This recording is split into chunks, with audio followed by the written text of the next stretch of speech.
네, 우리가 지난 그 성탄 때에 영광에 대해서 생각해봤고, 그 다음에 그 이튿날의 평화에 대해서 생각해봤죠. 오늘은 기쁨, 기뻐하시는 자들, 그 부분에 대해서 좀 생각을 같이 해보도록 하겠습니다. 여러분, 어느 때에 보통 기뻐하시죠?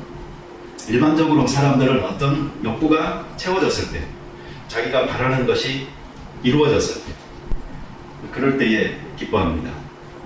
근데 이렇게 본다면 어떤 필요 또는 소원, 어떤 욕구가 충족되어지는 것, 이런 것들에 의해서 우리들이 기뻐한다, 이렇게 생각해 볼 수가 있습니다. 근데 이렇게 본다면은 그 욕구나 필요나 소원이 클수록 더 만족도도 크겠죠. 그러나 실제로는 어떻습니까? 그런 사람들이 기쁘고 좋아하는 것이 사실은 별로입니다.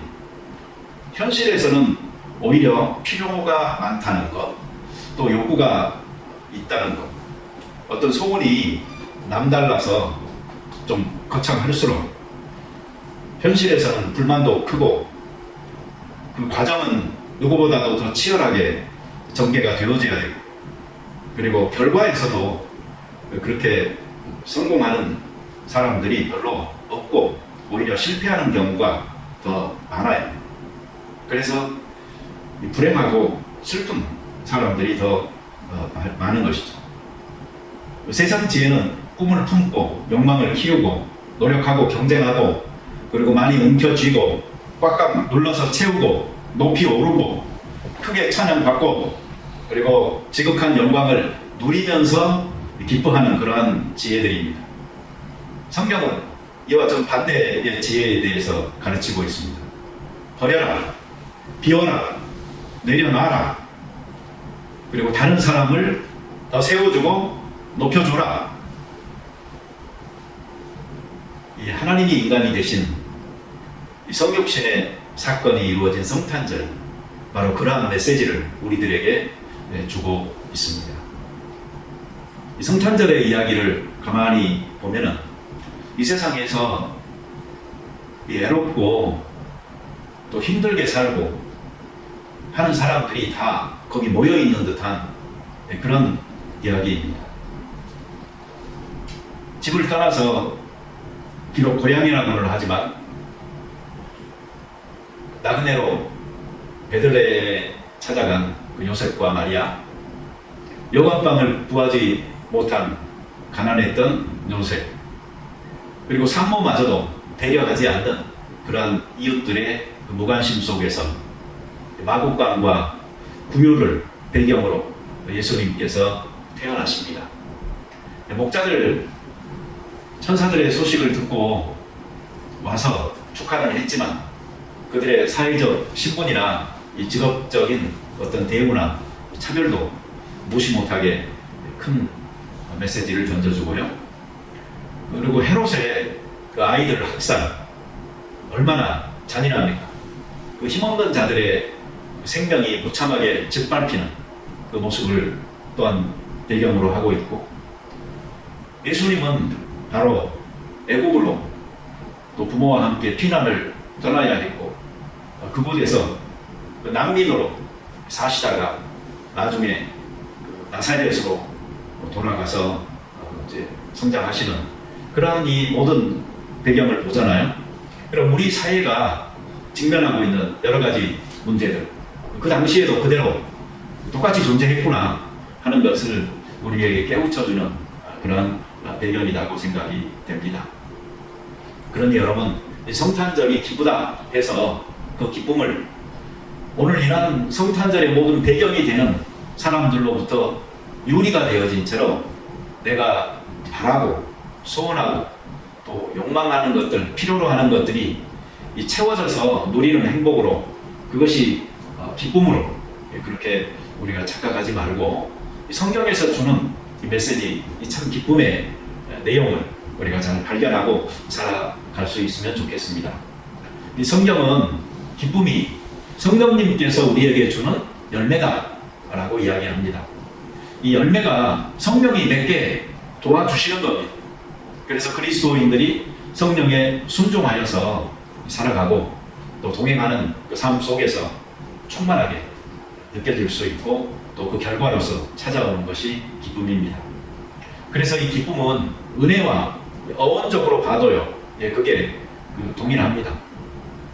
다시 말하면 은혜를 모르는 그 사람은 기쁨을 제대로 이해하기가 어렵습니다. 성경에서 은혜 주신다라는 것은 그 결과가 결국은 기쁨으로 이렇게 나타나기 때문입니다. 네, 크리스마스 이브에 제가 좀 놀랐습니다. 첫째는 그 주일학교 발표회가 생각보다 훌륭하게 잘 이루어졌어요. 짧은 연습 기간이었는데 놀라운 결과였습니다. 둘째로는 선물이 막 여기저기에서 넘쳤습니다. 그래서 아이들이 너무나 행복해하는 그 모습을 봤습니다.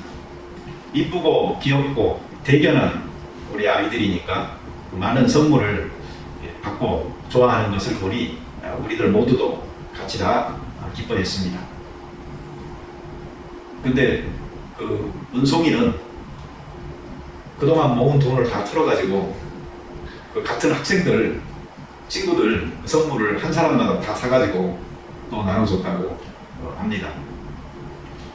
이걸 보면은요, 몇 가지 사람이 있다는 걸 알 수가 있습니다. 첫째는 받기만 한 사람도 있고요, 또 주기도 하고 받기도 하는 사람도 있고요, 또 주기만 하고 끝난 사람도 있습니다. 근데 여러분, 이게 결국 어떤 차이일까요? 저는 이 성숙함의 차이다라고 생각을 합니다. 어른들일수록 주고 끝납니다. 근데 그 밑으로 조금 내려오면 주기도 하고 받기도 해요. 그런데 또 더 아이들로 가잖아요. 그러면 그냥 받기만 하는 거죠. 이 하나님께서 정말로 기뻐하시는 사람들, 그 사람들에게 평화다라고 성경은 이야기하고 있어요. 어떤 사람이 평화를 누릴 수 있느냐? 그것은 바로 하나님께서 기뻐하심을 입은 사람.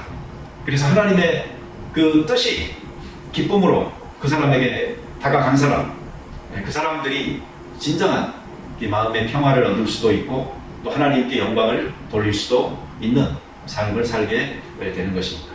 이 세상에서 우리가 고통을 당하고 하더라도 내가 하나님의 기뻐하는 사람이 되고 싶다 하는 그 소원을 분명히 하고 살아가는 사람들에게 하나님께서는 이 세상에서도 평화를 누리고 또 하나님에게도 영광을 돌릴 수 있는 그런 삶을 살도록 해주시는 것입니다. 우리가 이 기쁨이라고 했을 때 굳이 구별을 좀 해보자면 즐거움과는 이 기쁨, 이것을 좀 구별을 할 필요가 있습니다. 어떤 사람들은 이걸 구별을 전혀 못합니다. 그래서 즐거우면 그게 그냥 기쁜 거고 그냥 좀 좋으면 그게 기쁨이라고 생각을 하는데 그게 아니고, 즐거움이라는 것은 아까 제가 처음에 말씀드렸듯이 뭔가 내가 받음으로, 내가 채워짐으로, 내가 만족을 갖게 됨으로 이루어지는 그러한 즐거움입니다. 그런데 이러한 즐거움은 그렇게 오래 가지 않습니다. 그리고 나름대로 이 중독성도 좀 있습니다. 여러분이 좋은 음식을 먹거나 뭐 초콜릿 같은 거 먹으면 만족감이 있지만 그것도 너무 자주 먹다 보면 질리는 게 있는 것처럼 이 즐거움이라는 것은 뭔가 내가 갖고 얻어서 채워져서 어떤 레벨에 이르렀을 때에 나에게 즐거움이 오지만 그것도 일종의 그 중독성이 있어서 점점 더 무뎌지는 것입니다. 그래서 똑같은 것을 받아도 똑같은 것을 성취해도 예전처럼 즐겁지 않은 그런 느낌을 우리가 가질 때가 많이 있습니다. 근데 이러한 것들은 외부적인 요인들로 인해서 나에게 찾아오시는 거기 때문에 그런 것이고요. 우리가 기쁨이라고 말하는 것은 이런 외부적인 요인에 관계없이 내 안에서 내부적으로 생겨나는 힘이요 에너지인 것입니다. 우리 그리스도인들은 이 내부적으로 생겨날 수 있는 그 기쁨의 샘, 온천을 가지고 있죠. 왜 그런가 하니 우리는 은혜를 받은 사람들이고 예수님이 우리 안에 거하시는 분이고 또 성령께서도 우리 속에서 우리의 기쁨을 그리고 삶의 의미를 날마다 새롭게 해주시고 이끌어 가시는 분이기 때문입니다. 그래서 그리스도인들은 하나님의 말씀을 접하고 그리고 기도하고 그리고 찬양하는 이러한 생활을 통해서 이 기쁨을 충만하게 가질 수 있어야 되고 또 하나님께 순종하는 삶을 살아가는 이 기쁨, 이것이 얼마나 크고 위대한 것인가 하는 것을 삶 속에서 경험하면서 살아가야 참으로 즐거운 사람이 되는 것입니다. 내가 하나님 앞에서 인생으로서 떳떳하게 부여받은 사명을 감당하면서 살고 있다라는 이 목적의식, 어떤 방향의식, 이런 것들이 우리에게 지금 기쁨이 참으로 큰 것입니다. 저 26일 날이요, 제가 1년에 하루 노는 날입니다. 25일 날 저녁에 잘 때 아이들한테 말했어요. 야, 내일 나 일 안 가는 날이니까 내가 늦잠 자더라도 깨우지 말으라고. 그러니까 애들이 일찍 일어나서 우리들이나 깨우지 말으라고 그러더라고요. 네, 그런데 어찌됐든 일 안 하면 좋으리라 생각을 하고 이렇게 살아봤어요, 하루를. 그런데요, 아침에 해야 될 일을 안 하니까요, 되게 이상하고요, 하루가 너무 뭐죠? 무의미하게 막 지나가는 그런 느낌이 들더라고요.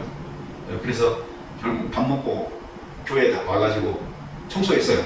저기 풀 뽑고 그랬더니요, 좀 사람이 괜찮아져요. 아, 그래도 내가 오늘 할 일을 뭘 했구나, 이런 생각이 들더라고요.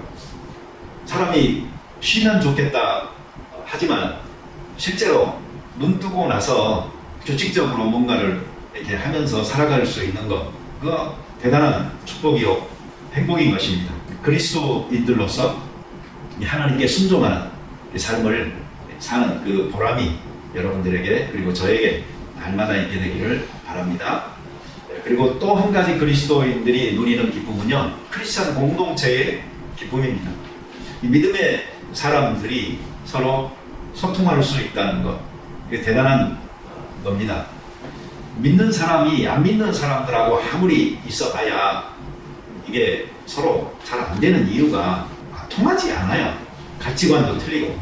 그러나 믿는 사람들은 같이 지향하는 바가 있기 때문에 서로의 생각을 잘 이해하고 또 읽어주면서 배려하는 이런 모습들이 있어서 크리스찬 공동체는 항상 아름다운 것입니다.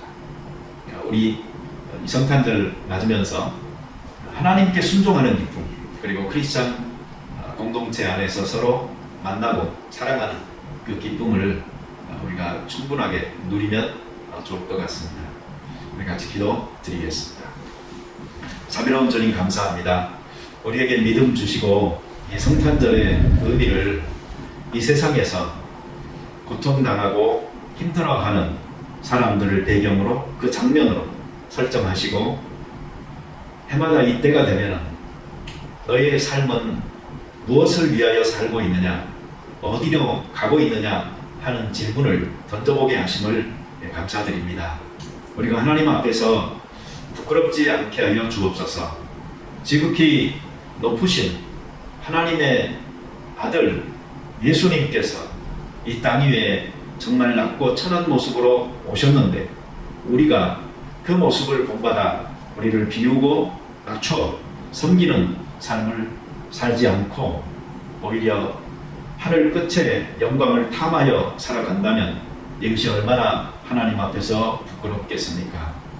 우리 모두 낮은 자리에서 나보다 더 낮은 곳에 있는 이웃을, 그리고 형제와 자매를 돌보며 실천하며 살게 도와 주시옵소서.